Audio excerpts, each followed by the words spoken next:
छत्रपती संभाजीनगर जिल्ह्यातील सिल्लोडचे आमदार अब्दुलजी सत्तार यांनी शिवसेनेनी विलिनीकरण करावं असं 2 दिवसापूर्वी वक्तव्य केलं होतं. तो त्यांचा विचार आहे, त्यांच्या पक्षाचा विचार नाही आहे. कारण ते त्याच दिवशी रात्री माननीय उपमुख्यमंत्री शिंदेसाहेबाकडे गेल्यानंतर शिंदेसाहेबांनी स्पष्ट सांगितलं की महायुती आमची अभेद्य आहे आणि त्यांना समज देण्यात आली. आणि मला तुमच्यासमोर नमूद करावं असं वाटतं, ज्याच्यामुळं हे प्रकरण घडलं त्यांचा मुलगा समीर सत्तार त्यांनी काल फॉर्म शिंदेसाहेबांच्या म्हणण्यानुसार वापस घेतलेला आहे. जिल्हा बँकेच्या निवडणुकीच्या संदर्भात जिल्हा बँकेच्या निवडणुकीमध्ये भारतीय जनता पार्टी, राष्ट्रवादी काँग्रेस, अजितदादा गट आणि काही शिवसेनेचा शिंदेसेना गट हा आमच्याबरोबर आहे.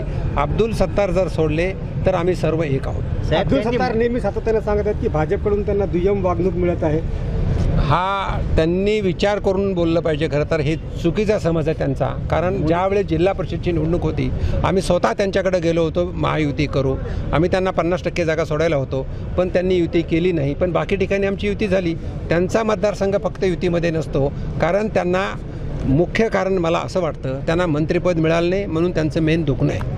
साहेब त्यांनी मुंडकी छाटली वगैरे चुकीचं वक्तव्य चुकीचं आहे. मुंडकी वगैरे छाटणं नाही. उलट युतीमध्ये वातावरण खूप चांगलं आहे. तिन्ही पक्ष एकत्र चांगली तऱ्हेने वागतात. शिवसेना इथे पण सोबत दिसत नाही. आज हेमंत पाटील जे आहेत ते मुंबईला गेलेले आहेत. शिंदेची शिवसेना सर्व ठिकाणी भारतीय जनता पार्टी बरोबर आहे आणि राष्ट्रवादी आम्ही सर्वजण मिळून निवडणूक लढून सर्वच्या सर्व 17 जागा जिंकू.